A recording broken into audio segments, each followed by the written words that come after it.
Mais nous ne pouvons pas non plus oublier les besoins spirituels. Ce sont les misères humaines. Ce sont les gens qui souffrent du manque d'harmonie personnelle. Ici, avant de terminer le premier bloc, nous avons parlé du besoin. Nous devons vivre cette réconciliation quotidienne. Oui, exercer la miséricorde, c'est aider ceux qui sont également proches de nous à vivre cette réconciliation. La psychologie nous enseigne que l'inconscient, bien que non accessible à moi, j'ai des réalités inconscientes qui ont été enregistrées en moi, dans ma tête, dans mon cerveau, dans mes émotions, que je n'ai aucun moyen d'accéder. Mais de temps en temps, j'identifie quelque chose à partir de mon comportement que je ne connais pas la cause, et là dans mon inconscient. L'inconscient envoie ses messages. Quelqu'un a un jour aidé à construire notre inconscient. Pour que de nombreuses craintes aujourd'hui, nous devons les comprendre à la lumière du passé. C'est pourquoi la thérapie, la bonne thérapie, est celle qui nous fait accéder à des réalités inconscientes. Et jetons la lumière sur cet inconscient, et nous le réparons aujourd'hui ce qui a été gâté dans le passé. C'est ainsi que nous devenons les gens, avec des erreurs et des succès.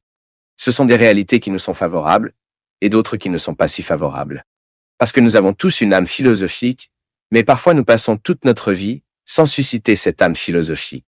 C'est intéressant les gars, j'aime la philosophie et je vis depuis longtemps. Aujourd'hui, je me suis consacré beaucoup moins, mais j'ai lu beaucoup de philosophie et pour moi, j'ai toujours enchanté, fasciné cette histoire de vous transformant votre pensée, de vous vivant un renouvellement de la pensée qui résonne dans notre mode de vie. C'est la philosophie pratique, que vous identifiez les questions de tous les jours, les plus fondamentales, les plus profondes, et vous vous posez ces questions. Et il ne s'agit même pas d'y répondre, mais de vivre avec eux. Ensuite, je trouve des gens tout le temps qui se réconcilient avec la figure de Dieu le Père. Rationalisez cela. L'expérience humaine que j'ai ne peut pas me déterminer. Cela peut même représenter un obstacle. C'est naturel. Soit dit en passant, personne ne nous a promis que ce serait facile. Mais la foi est un cadeau qui est en moi, qui est en vous. Et il est tellement intéressant de penser, mon peuple, que le cadeau nous est donné de la même manière. Parce que, parfois nous sommes injustes avec Dieu. Nous regardons le voisin qui a une belle expérience religieuse admirable qui répercussion sur son caractère. Car le bon religieux n'est pas celui qui quantifie les temps de fois qu'il va à l'église. Non. C'est celui dont il est allé à l'église, a provoqué la transformation de sa manière. Et parfois, nous regardons celui qui semble être un peu plus religieux que nous. Ceux qui sont apparemment plus fidèles que nous. Et nous sommes dans la tentation de penser que Dieu lui a donné plus de foi que nous. Non. La même foi qui se trouve dans le cœur du pape a également été donnée à son cœur. Ce qui nous différencie, souvent dans cette expérience, c'est à quel point nous cultivons ce que nous avons reçu. Tout lui a été donné. Le bandit qui est là dans le pénitencier maintenant, qui a tué 16, 20, 30 personnes, quelqu'un doit se rappeler qu'il est sublime. Car lorsque je suppose que la condition d'être sublime, je commence à éclairer l'autre pour voir le même miracle en lui. Où vous avez une personne avec la possession de votre dimension sublime, il devient là un instrument de transformation pour les autres. Vous pouvez voir, il est naturel en nous, que nous offrons à l'autre ce qui nous a bien fait. C'est naturel dans l'humain, aussi égoïste qu'il soit. Nous sommes égoïstes quand on parle matériellement.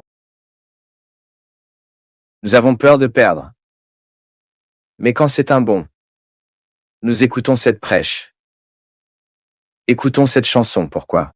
Parce que je pense que ça se produira en vous la même chose qui s'est produite en moi quand j'ai entendu. Ou, si ce n'est pas pareil, ce sera quelque chose de similaire. Vous vous souviendrez que c'est sublime. Un livre, la lecture d'un livre peut éclairer en nous la conscience que nous sommes sublimes. Il se peut que personne ne voie, mais votre geste fait une différence et se répercute dans le monde. Parce que chaque fois que nous touchons positivement la vie et le cœur de quelqu'un, le bien obtient un lien de plus dans ce flux. Chaque fois que nous avons l'occasion de faire un sourire sur l'autre, une joie, une bénédiction, un sentiment de paix, d'amour, de miséricorde, le monde entier est fixé dans cette personne.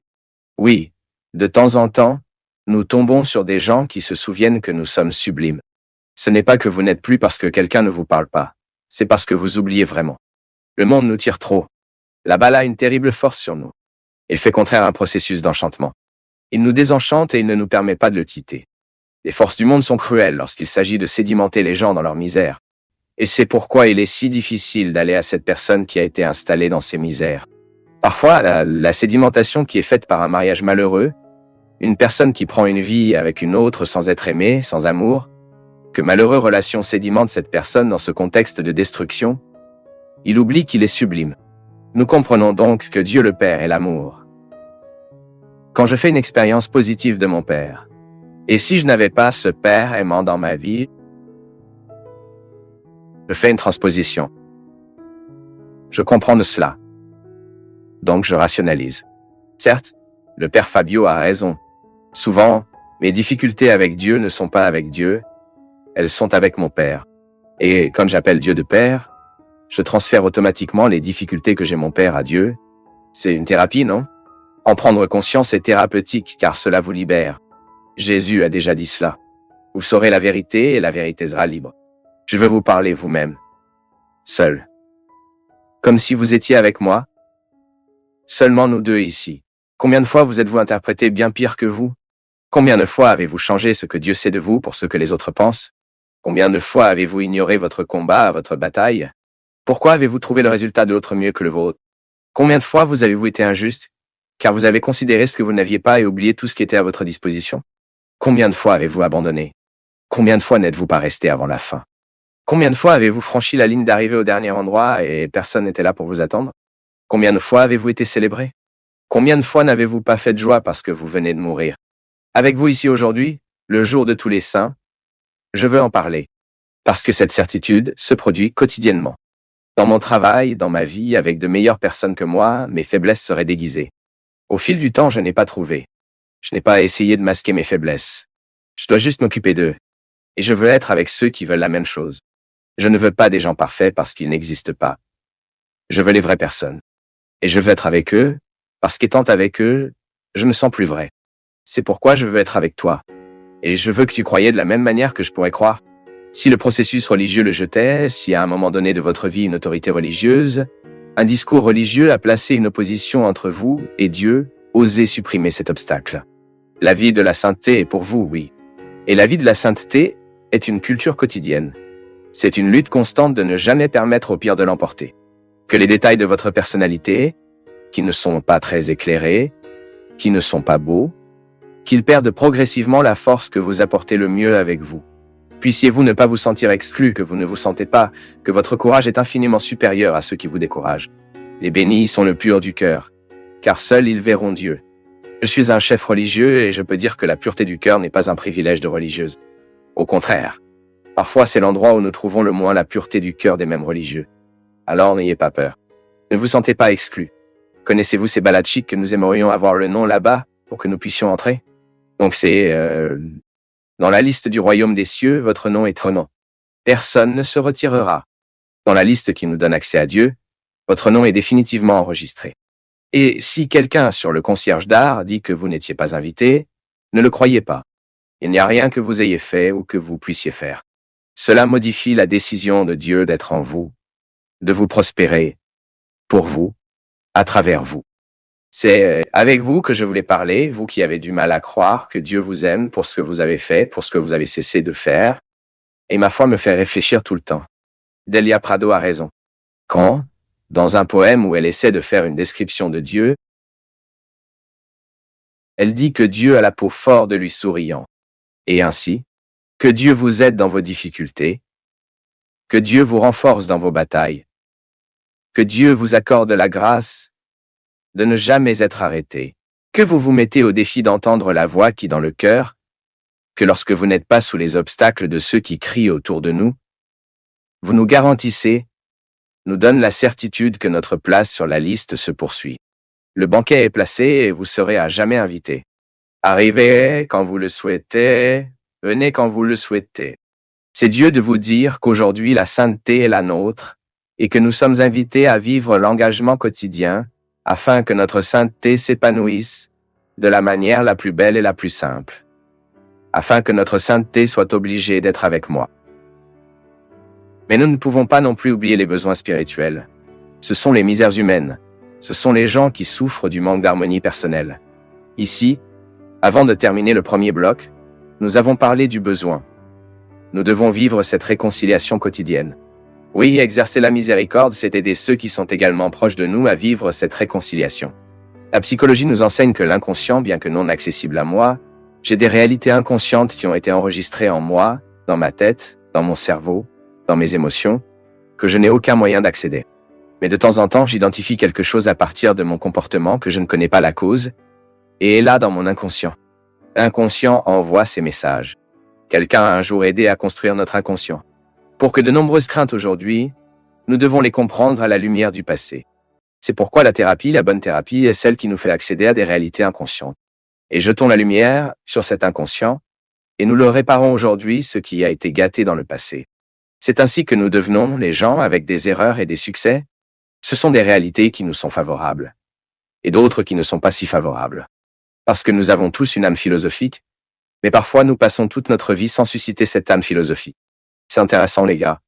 J'aime la philosophie et je vis depuis longtemps. Aujourd'hui, je me suis consacré beaucoup moins, mais j'ai lu beaucoup de philosophie et pour moi, j'ai toujours enchanté, fasciné cette histoire de vous transformant votre pensée, de vous vivant un renouvellement de la pensée qui résonne dans notre mode de vie. C'est la philosophie pratique.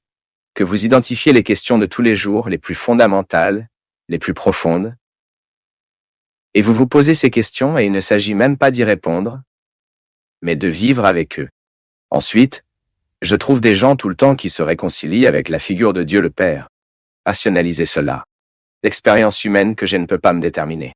Cela peut même représenter un obstacle, c'est naturel. Soit dit en passant, personne ne nous a promis que ce soit facile.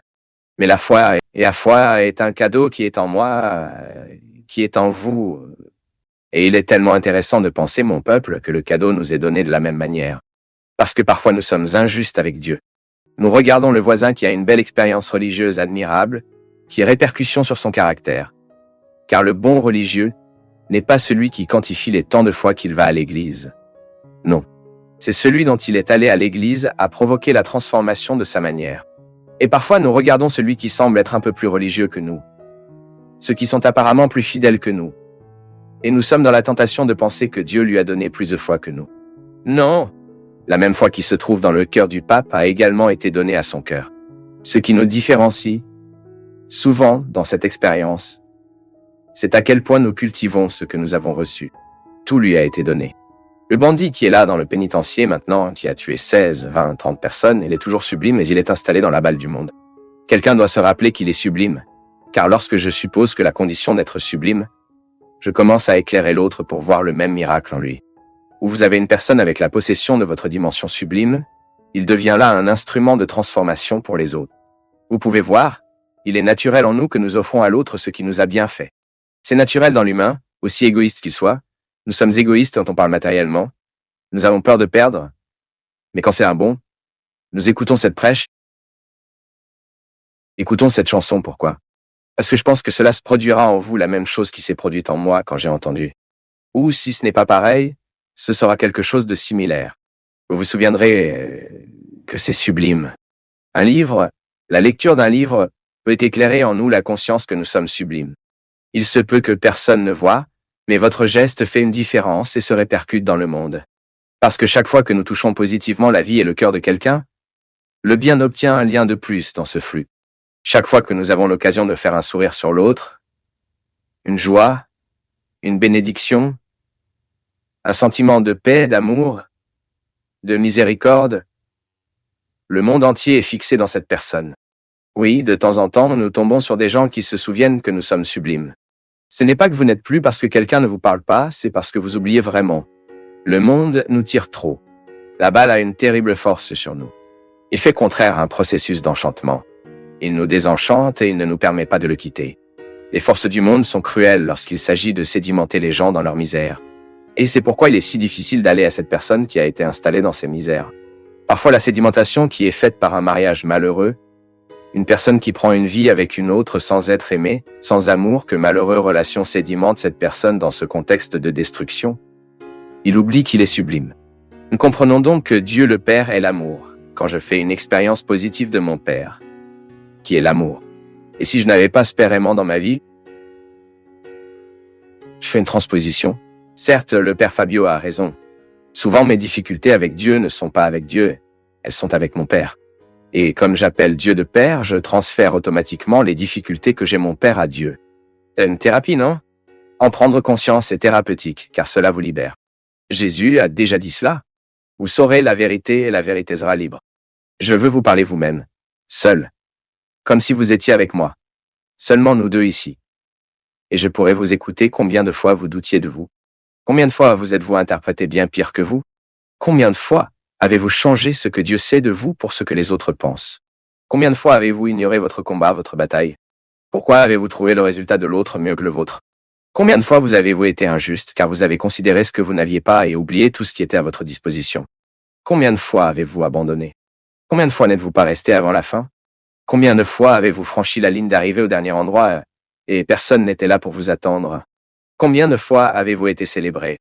Combien de fois n'avez-vous pas fait de joie parce que vous venez mourir? Avec vous ici aujourd'hui, le jour de tous les saints, je veux en parler. Parce que cette certitude se produit quotidiennement. Dans mon travail, dans ma vie, avec de meilleures personnes que moi, mes faiblesses seraient déguisées. Au fil du temps, je n'ai pas essayé de masquer mes faiblesses.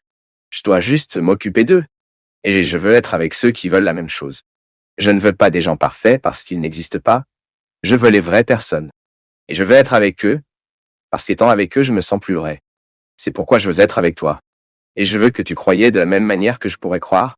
Si le processus religieux le jetait, si à un moment, la vie de la sainteté est pour vous, oui. Et la vie de la sainteté est une culture quotidienne. C'est une lutte constante de ne jamais permettre au pire de l'emporter. Que les détails de votre personnalité, qui ne sont pas très éclairés, qui ne sont pas beaux, qu'ils perdent progressivement la force que vous apportez le mieux avec vous.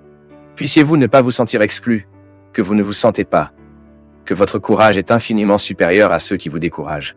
Les bénis sont le pur du cœur, car seuls ils verront Dieu. Je suis un chef religieux et je peux dire que la pureté du cœur n'est pas un privilège de religieuse. Au contraire. Parfois c'est l'endroit où nous trouvons le moins la pureté du cœur des mêmes religieux. Alors n'ayez pas peur. Ne vous sentez pas exclu. Connaissez-vous ces baladchis que nous aimerions avoir le nom là-bas pour que nous puissions entrer? Donc c'est dans la liste du royaume des cieux, votre nom est personne ne se retirera. Dans la liste qui nous donne accès à Dieu, votre nom est définitivement enregistré. Et si quelqu'un sur le concierge d'art dit que vous n'étiez pas invité, ne le croyez pas. Il n'y a rien que vous ayez fait ou que vous puissiez faire. Cela modifie la décision de Dieu d'être en vous, de vous prospérer, pour vous, à travers vous. Il n'y a rien, absolument rien, qui modifie cette décision. C'est avec vous que je voulais parler, vous qui avez du mal à croire que Dieu vous aime pour ce que vous avez fait, pour ce que vous avez cessé de faire. Je suis sûr, et ma foi me fait réfléchir tout le temps. Delia Prado a raison. Quand, dans un poème où elle essaie de faire une description de Dieu, elle dit que Dieu a la peau forte de lui souriant. Et ainsi, que Dieu vous aide dans vos difficultés, que Dieu vous renforce dans vos batailles, que Dieu vous accorde la grâce de ne jamais être arrêté, que vous vous mettez au défi d'entendre la voix qui dans le cœur, que lorsque vous n'êtes pas sous les obstacles de ceux qui crient autour de nous, vous nous garantissez, nous donne la certitude que notre place sur la liste se poursuit. Le banquet est placé, et vous serez à jamais invité. Arrivez quand vous le souhaitez, venez quand vous le souhaitez. C'est Dieu de vous dire qu'aujourd'hui la sainteté est la nôtre, et que nous sommes invités à vivre l'engagement quotidien, afin que notre sainteté s'épanouisse de la manière la plus belle et la plus simple, afin que notre sainteté soit obligée d'être avec moi.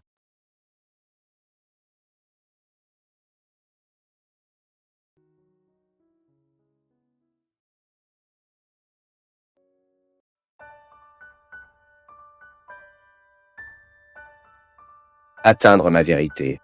Je ne veux pas avoir des gens qui m'aliènent encore plus que moi.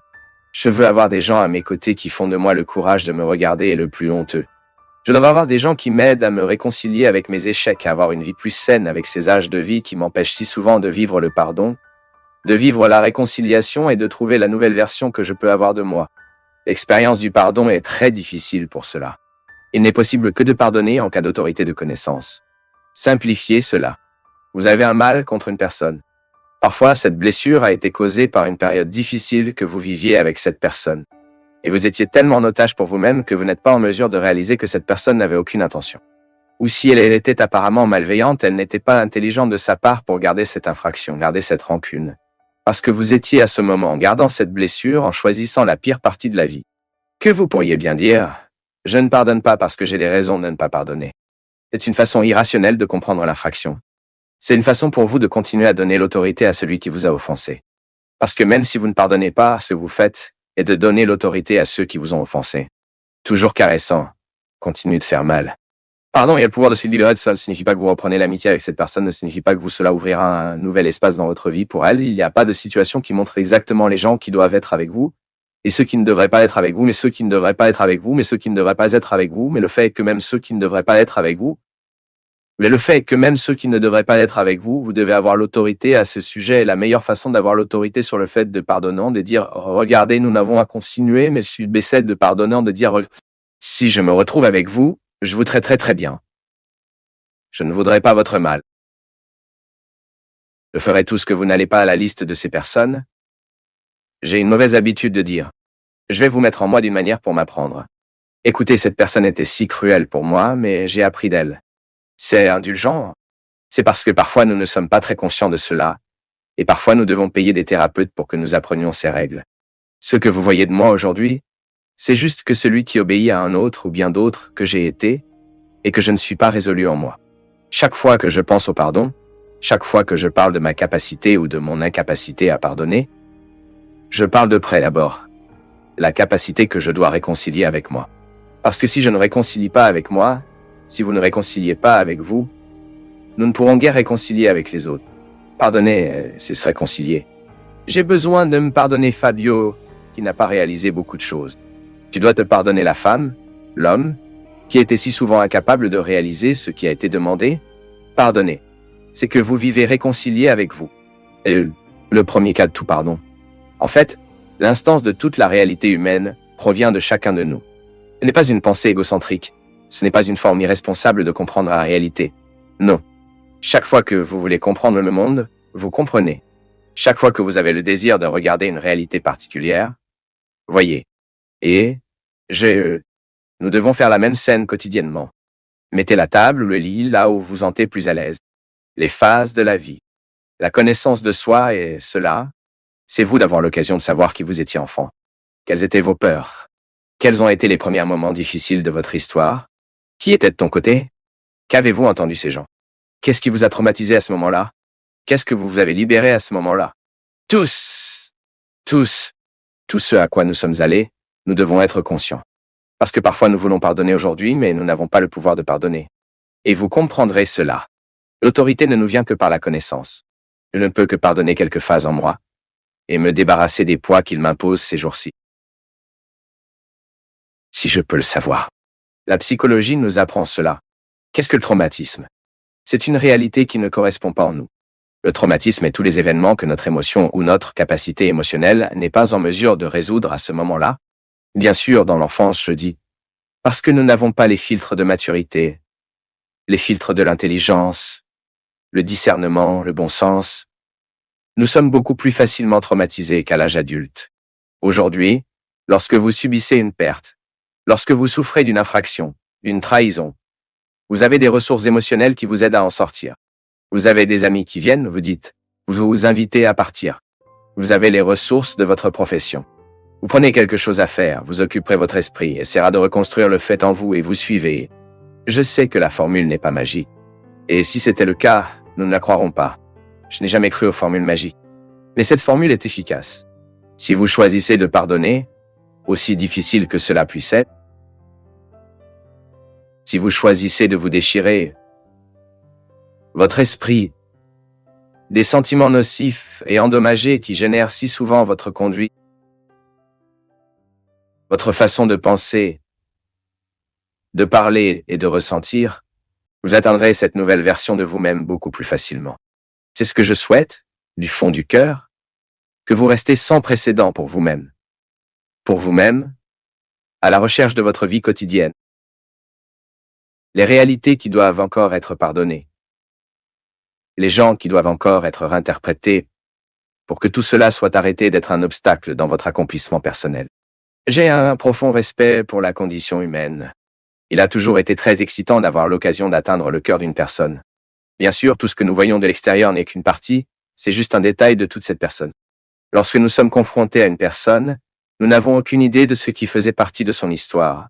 Tout ce qui a été métabolisé, bien vécu, oublié, ou mis à la place de la mémoire qui nous aide. Mais nous n'avons aucune idée du nombre d'échecs que cette personne porte en lui-même. Combien de souffrances, combien de combats. Combien de batailles.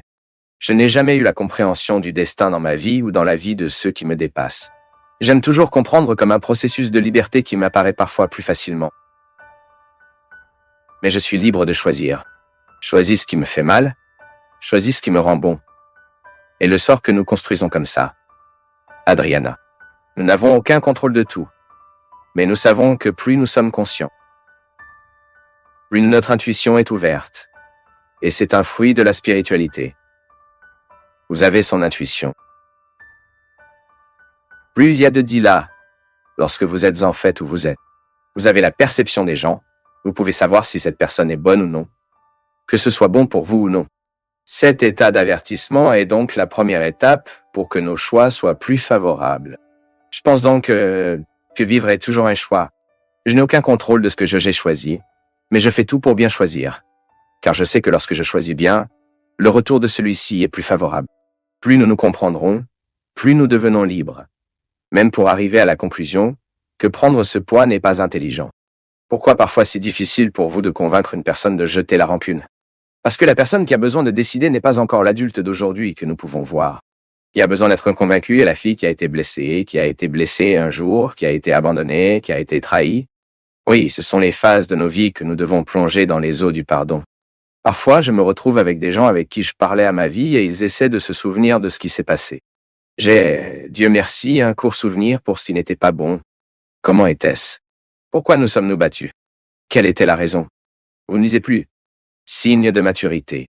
Signe que qui n'a pas réussi à m'envoyer, qui n'a pas donné de commande, c'est l'enfant. Pourriez-vous dire, père, est-ce que possible lorsque je fais une thérapie? Non, la thérapie est même un moment très important de ce processus. Mais j'ai appris, et c'est pour moi la vie spirituelle, ce qui n'a rien à voir avec la religion.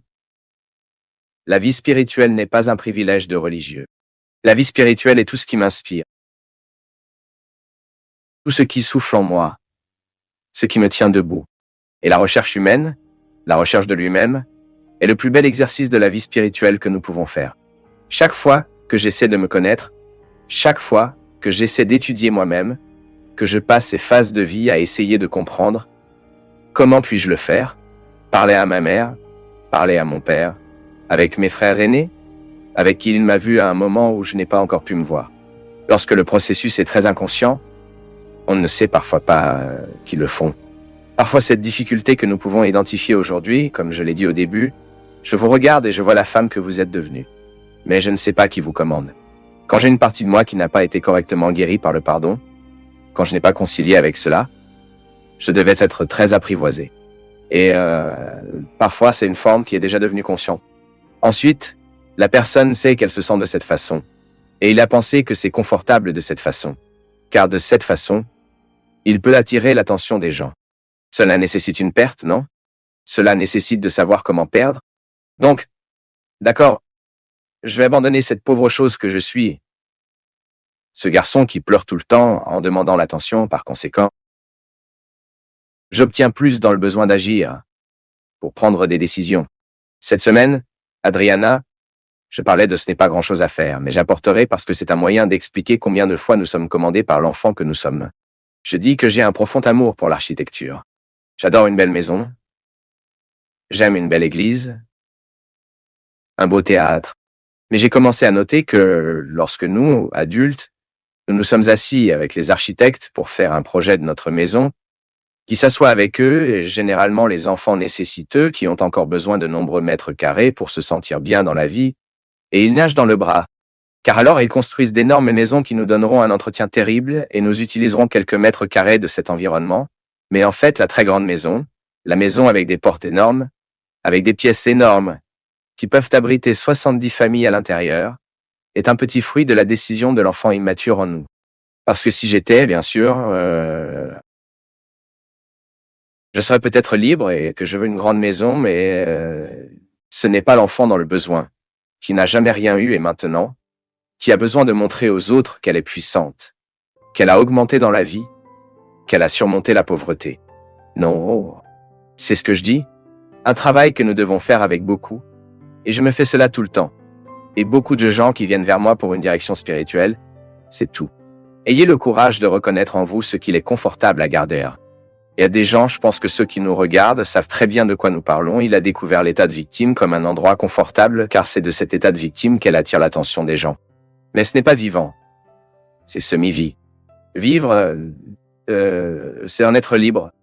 Même pour le moment, si vous voulez faire un charme, attirer l'attention de quelqu'un, vous en êtes libre et conscient. Écoutez, je vais faire un charme ici pour attirer l'attention de mon mari aujourd'hui, ou mon petit ami, ma copine. C'est même libre de décider de cela. Mais quand il s'agit d'un processus inconscient, c'est beaucoup de souffrance, car la personne a cette posture et ne sait pas exactement comment la changer. Donc nous, dans l'expérience de pardonner et d'être pardonné, je n'ai aucun doute. Ceux qui pardonnent, bien que la voix soit l'homme d'aujourd'hui, qui pardonne vraiment, est l'enfant qui doit encore attirer l'attention sur sa douleur, son traumatisme, à sa souffrance. Parfois je trouve une rancune, je blesse les gens. Et si vous le demandez, mais pourquoi êtes-vous devenu ainsi? Elle ne peut pas dire. Bien sûr, il a un fait ou un autre, mais c'est trop petit pour tant d'amertume, pour tant de souffrance. Quelle était cette personne si définitive, si frappante, de sorte qu'à ce stade de la vie, elle continuerait à donner des ordres à ce jour? C'est tellement présent aux États-Unis. Et je crois que pendant que je parle, vous me suivrez. Et vous lisez votre vie. Combien d'insécurités d'aujourd'hui vous ne pouvez pas comprendre? Stocker des rancunes, stocker le ressentiment, c'est que vous vous êtes déclaré comme un vêtement. Là où tout ce qui n'est pas bon est toujours là. Parce que vous ne jouez jamais dehors, prenez la décision favorable de corriger ce que vous êtes encore en rancune. L'histoire difficile que vous avez eue avec votre père, avec votre mère. Ne soyez pas un esclave de cela. Regardez votre père et trouvez les raisons de pardonner. Je ne l'ai pas fait parce que je le voulais. Il a été ému par les situations de ce moment. Regardez votre mère. Découvrez quelles sont les différences que vous aviez. Et pourquoi ils étaient si déterminants. Pardonnez. Pour que vous ne reproduisez pas avec vos enfants les mêmes erreurs. Mais nous allons sûrement le faire tous les jours. J'ai besoin de regarder Fabio qui était le matin. Fabio qui arrive à la fin de la journée en est un autre. Parfois plus fatigué, blessé avec quelque chose qui s'est produit tout au long de la journée. Et je choisis librement ce que je garderai pour demain. Qu'aimeriez-vous partir? Ne l'emportez pas avec moi. Qu'aimerais-je pardonner?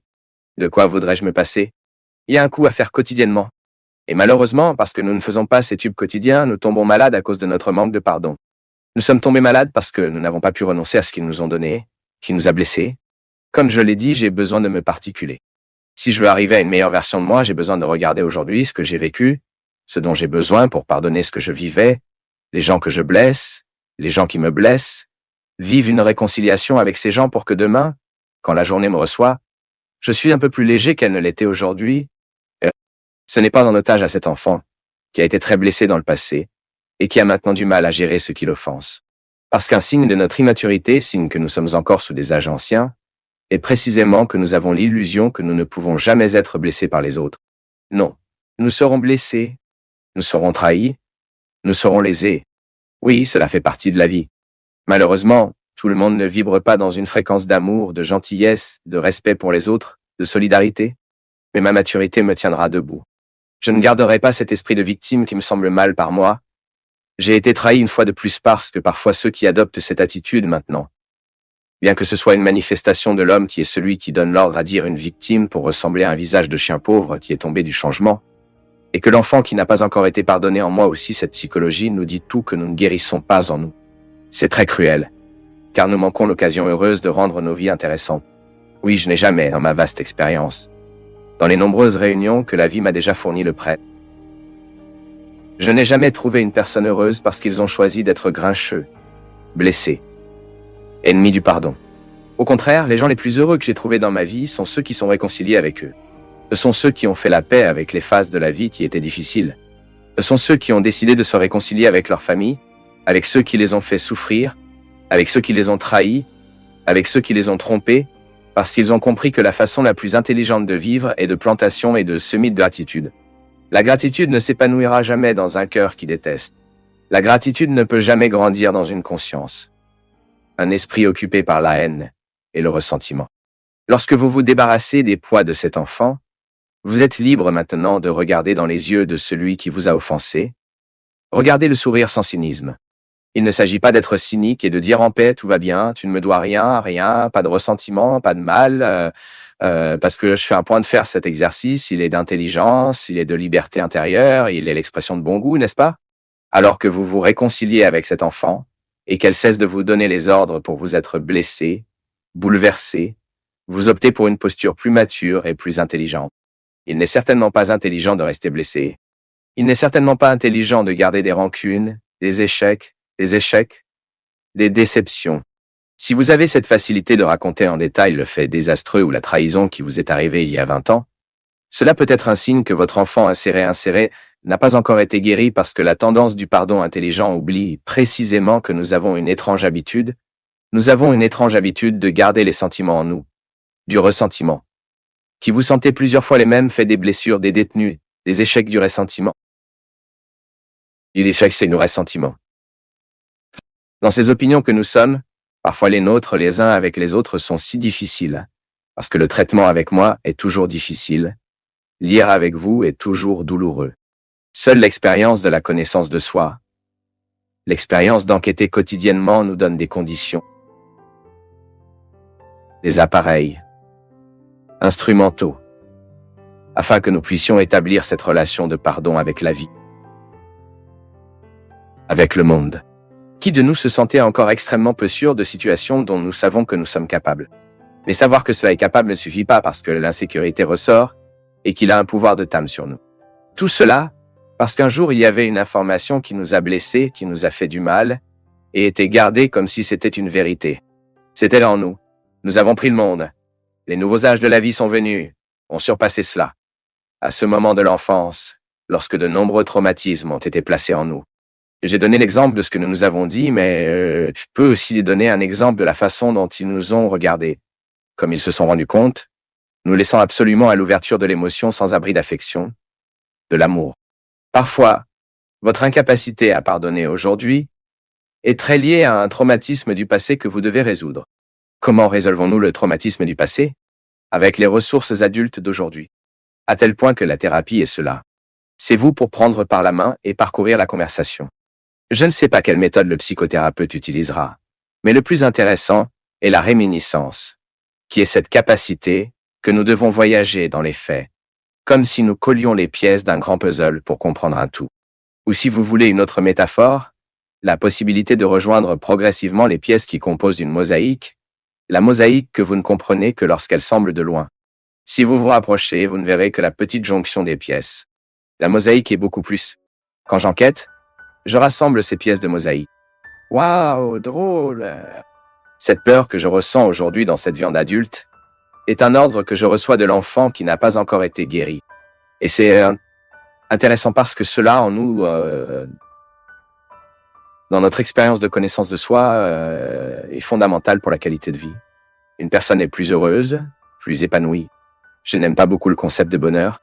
Il est souvent associé à une vision futile et mauvaise. Happy person est celui qui n'a aucun problème. C'est celui qui a une vie merveilleuse. Et nous voyons cette vie merveilleuse d'Instagram, les réseaux sociaux. Pour ce qu'il peut.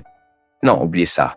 Comprenez le bonheur comme une satisfaction intime particulière qui vous donne le droit de mentir votre tête sur votre oreiller et de dormir en sachant que vous auriez pu être. Même parce que, pour que vous puissiez identifier ce que vous voyez de l'extérieur, vous devez voir votre façon de voir le monde au début. Le monde a un filtre que j'ai mis dans mes yeux. Donc chaque fois que je veux interpréter une grande réalité qui est hors de moi, je suis inévitablement jeté dans mon histoire. C'est l'occasion que je devrais entrer dans les pièces sombres de cette maison que je suis. J'aime vraiment cette métaphore. Je suis une maison. Et il y a des chambres de mon histoire que l'adulte n'est jamais entré. Forger est une expérience de retour à vous et d'enquêter. Et aussi en psychologie, avec la psychologie, nous apprenons que l'inconscient, cet endroit, qui serait le disque dur de nos souvenirs émotionnels dont il ne nous est pas connu, n'est pas facilement accessible. Pour accéder à l'inconscient nécessite de nombreuses techniques, mais elle l'a tout le temps. Il nous envoie des messages parce qu'il est actif. Ce n'est pas parce que je ne sais pas qu'il n'agit pas.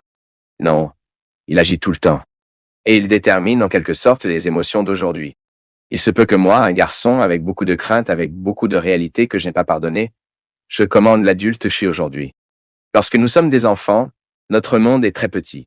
C'est très restreint. Nos possibilités émotionnelles sont limitées aux personnes qui nous entourent. Vous n'avez toujours pas l'autonomie pour quitter la maison et dire que je vais me faire des amis. Ou je chercherai quelqu'un qui me regarde d'une manière plus positive. Je quitterai ce contexte de tant de traumatisme et j'essaierai de construire des solutions avec d'autres. Non! Vous n'avez aucune autonomie pour quitter votre maison. Vous ne savez même pas comment ouvrir et fermer la porte. Vous souffrez d'une indigence encore physique, beaucoup de dépendance à l'égard des personnes qui prennent soin de vous. Donc, bien sûr, dans l'enfance, nous sommes très facilement traumatisés avec des événements, et nous le gardons en nous. Rien ne peut nous asservir. Aujourd'hui, l'adulte n'est pas en mesure de prendre des décisions favorables, car nous avons encore des phases qui n'ont pas été guéries. Aujourd'hui, l'adulte ne peut pas vivre pardon et la réconciliation, car en nous, il y a des enfants très blessés et blessés. Et ce n'est pas intelligent de garder ces enfants en nous. L'enfant qui a besoin de rester est celui qui vous fait sourire lorsque vous vous souvenez d'un fait de votre enfance. L'enfant qui a besoin de rester en vie en nous est celui qui nous gardait plein d'espoir, a toujours l'air dans les yeux. C'est cet enfant qui ne connaît pas, qui n'est pas très facile de s'impliquer dans ce qui n'a pas vraiment d'importance. L'enfant a un état de pureté. Elle ne fait attention qu'à ce qui compte vraiment. Le conflit est une chose adulte. Vous voyez à peine un enfant en conflit. Elle sait ce qu'elle veut. Et bien sûr, nous ne pouvons pas donner tout ce qu'elle veut, mais elle sait. Mais quand nous sommes un enfant, nous n'avons pas ces fils. C'est pourquoi il est si dangereux d'éduquer un enfant ou d'avoir des enfants proches de nous regarder pour vivre. Parfois, nous disons des choses horribles sans nous rendre compte que nous blessons, puis nous traumatisons les gens. Un jour, parce que nous n'avons pas encore eu ces filtres de maturité, ils ont causé de nombreuses blessures émotionnelles en nous, nous appelant des ânes incompétents. Nous avons assimilé ces informations. Elle est venue de personnes que nous aimions, que nous avons admirées. Nous n'avions pas les filtres pour passer ces informations et les nier. Et nous avons enregistré cela en nous. Puis le temps a passé. Cet enfant impuissant, incapable de créer une ressource rhétorique, n'a pas pu nier qu'il a traumatisé à l'époque. Soudainement aujourd'hui réalise une séquence d'insécurité que nous ne savons pas où elle commence et où elle se termine, et l'impossibilité d'être qui je peux être aujourd'hui dans une partie de ma vie qui n'a pas été réconciliée. Qui n'a pas été réconciliée, qui n'a pas été réconciliée, qui n'a pas été réconciliée, qui n'a pas été réconciliée. C'est une réalité que je ne pouvais pas métaboliser, internaliser. Oui, dans de nombreux instants de mon histoire, la difficulté de l'homme actuel est associée aux garçons du passé. Quand nous étions enfants, nous n'avions pas les filtres à maturité. Nous avons cru en tout ce que nous nous avons dit. Aujourd'hui, si une personne dit que vous êtes stupide, si vous avez de la maturité, vous régimerez tout ce que vous savez de votre intelligence et que le discours de l'autre n'est qu'une opinion. Cela peut déterminer la mesure de votre immaturité, car vous êtes immature, mais si vous avez une maturité, si vous savez que vous êtes intelligent, que vous avez des compétences, l'accusation de l'autre sonnera, vous ne pouvez que vous blesser et vous laissant bouleverser, mais c'est pas crucial. Vous avez un filtre où se passe ce discours et ne vous prend pas longtemps. Oui, si nous avions tout l'occasion d'obtenir ces microphones aujourd'hui et de donner notre témoignage, nous aurions certainement d'innombrables discours ralentis des sous-amis blessés, des situants que nous. Ai-je besoin d'un thérapeute pour connaître ces phases qui doivent être pardonnées? Ça pourrait être. Mais ne laissez pas tout entre les mains du thérapeute. Soyez également votre propre thérapeute. Vivre de manière thérapeutique. J'ai fait très attention à rendre mes amitiés thérapeutiques. Oui, je veux avoir des gens qui m'aident.